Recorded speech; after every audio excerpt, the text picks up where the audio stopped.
Smiley from the Energy Boutique with your energy forecast for June 2022. So on Wednesday, June 22nd, we have Venus, the goddess of love and beauty and worth and pleasure and value, moving out of her place of power in Taurus and moving into Gemini. So a couple of interesting things that we should kind of recap before we jump into what Venus being in Gemini is all about. First of all, we had Venus in her place of power in Taurus for approximately the last month.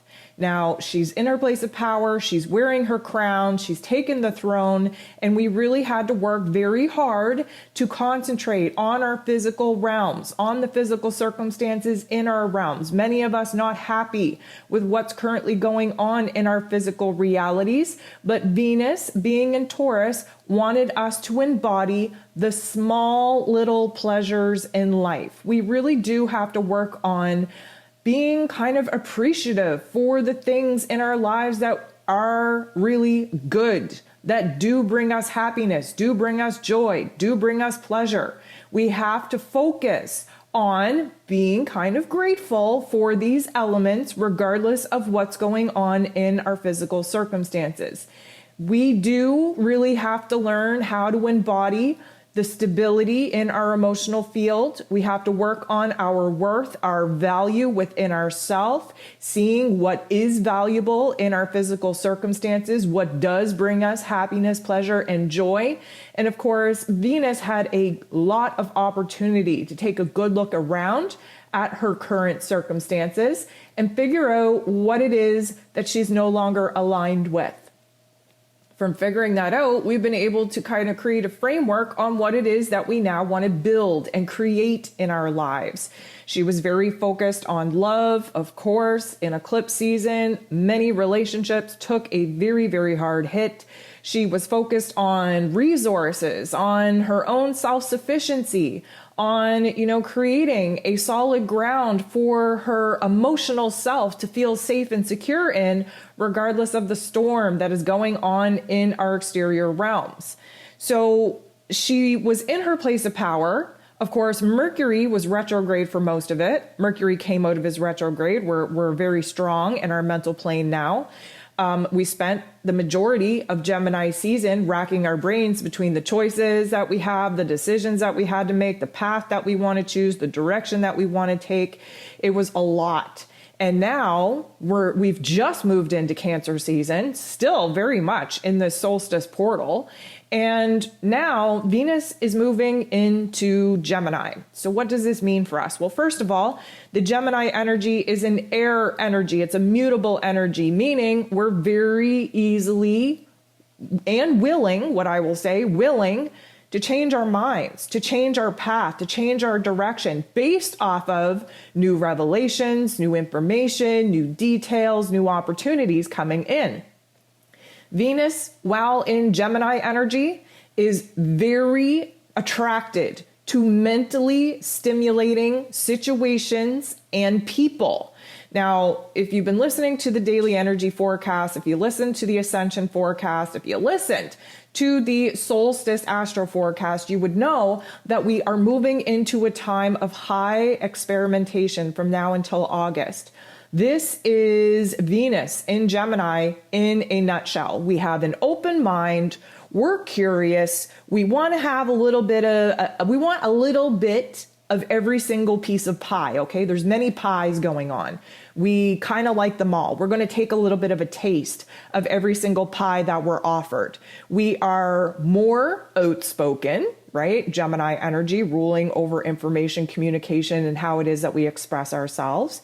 We are definitely lighter because it is an air energy, so things are lighter. We tend to want to keep in the shallow end of our communication styles, keep things light and witty and funny. We're going to have a little bit of a problem doing that, seeing that we're in Cancer season, and that's an emotional season for us to get down to the nitty-gritty of some of our emotional wounds where our home and our family dynamic is concerned. But realistically speaking, we're putting ourselves out there. We're kind of a chatty Cathy at this particular point. We want to be social. We want to connect. We want to explore. We want to dabble. We want to really take curiosity to the next level, jump into new things, be able to experiment with new things, new people, new ideas, new jobs, new ways of making money, new ways of finding out what makes us happy, new ways of creating stability in our emotional lives, new ways of basically just approaching life because, well, life hasn't been so happy-go-lucky lately. So we know what we've been doing and we know that it hasn't been working for us. So now is a time where we're like, you know what? Let's throw caution to the wind. Let's try something new. Let's see how that works for us because you know what? At this point, we don't have a whole hell of a lot to lose. We know if we continue to basically revolve around the same old people, same old jobs, same old methods of doing things, same old, communities, same old ways of expressing ourselves, we know what we're going to get. This Gemini energy pushes us outside of our comfort zone just a tad, lightens things up, makes us a little bit more open and approachable, makes us want to bring new information in, debate information, debate past, debate, pros and cons of what it is that we're exploring. And this is a good vibe for us, to be honest. This is a good time for us to kind of push ourselves out there in a way that, previously probably would have made us hella uncomfortable, but at least we're open-minded enough and open-hearted because, of course, Venus rules over this heart space as well.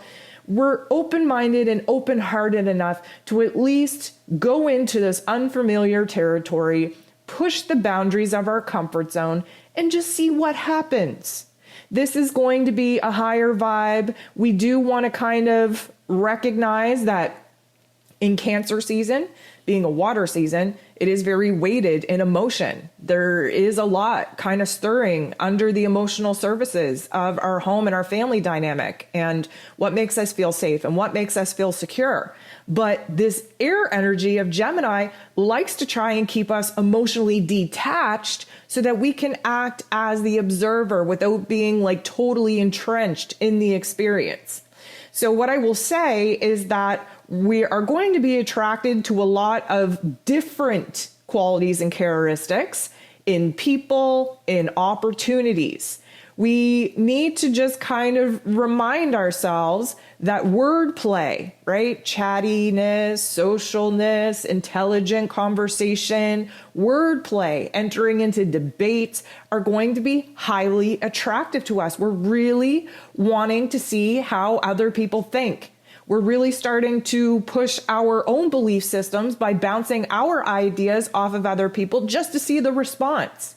We want to connect on a mental level. We want that intellectual intimacy, that intellectual connectedness. We're seeking like-minded people. We want to have stimulating conversations. But we do have to be cautious that, of course, there's always a con, there's always a shadow side to this energy. And that it can be that we emotionally detach too much, almost to the point where we're disinterested.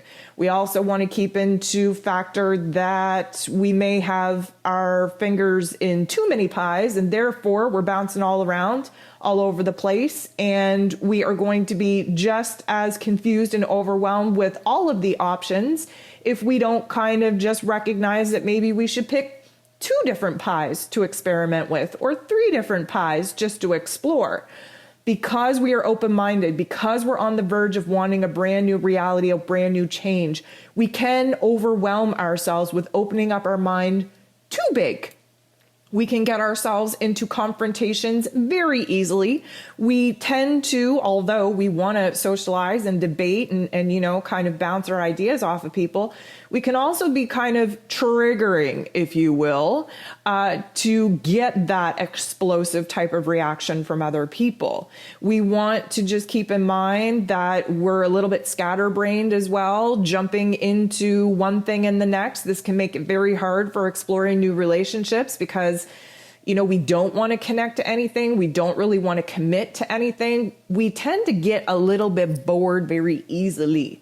in this energy. So we have to be very mindful about that. We also have to be very mindful that, we're not, how do I want to say, creating drama, I guess, creating things to talk about, creating situations in life that we just don't need.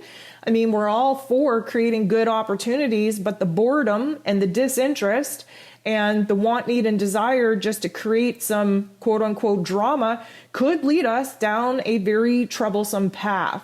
Keep in mind that the sun is in Cancer, highlighting for us our past, our inner child, our home, some mama drama, some family dynamic drama, and having Venus, who, is very focused on love and relationships, on worth and value, kind of in this floaty space of intellect, this emotionally detached air of Gemini, could really kind of start some fires, I will say, in some conversations that should be very heartfelt that we're just really not in the mood to have right now. So there is going to be that conflict. And of course, as we move through the end of June into July, because we do have Venus in Gemini until July 17th, we are going to be making some pretty serious aspects with, some major heavy hitting planets that are trying to teach us some lessons here.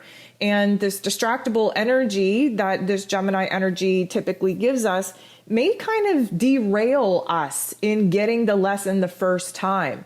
So we are going to have to be, typically speaking, we're going to have to be very mindful. Keep in mind that, the Gemini energy is ruled over and represented by the twins. So, black, white, 1 foot in the ego, 1 foot in the spirit. Right? 1 foot in the mental plane, 1 foot in the heart space. We're very divided.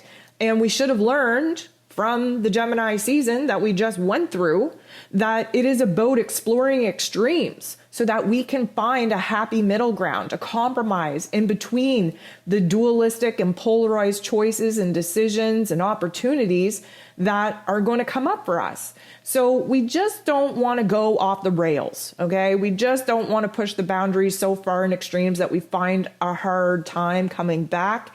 And we also don't want to, take on so many different choices and so many different decisions and dabble in so many different opportunities that we become in a state of paralysis based off of having too many things to choose from. So yes, keep an open mind. Of course, keep an open heart. Definitely push yourself outside of the comfort zone, but also be very mindful about what it is. You got to listen to your intuition too, right? You got to take that intuition with you when you're exploring new things.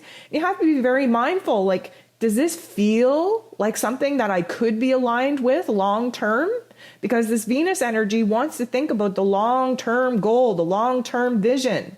However, this Gemini energy tends to just want to say, well, screw the future. Let's just try to have fun here in the moment. We don't want to make choices in the here and now that are going to have a negative long-term effect on our goals, on our vision, but we also don't want to be thinking so far into the future that we miss the happiness, the joy, the fun that could be have in kind of pushing ourselves to explore outside of our current comfort zone.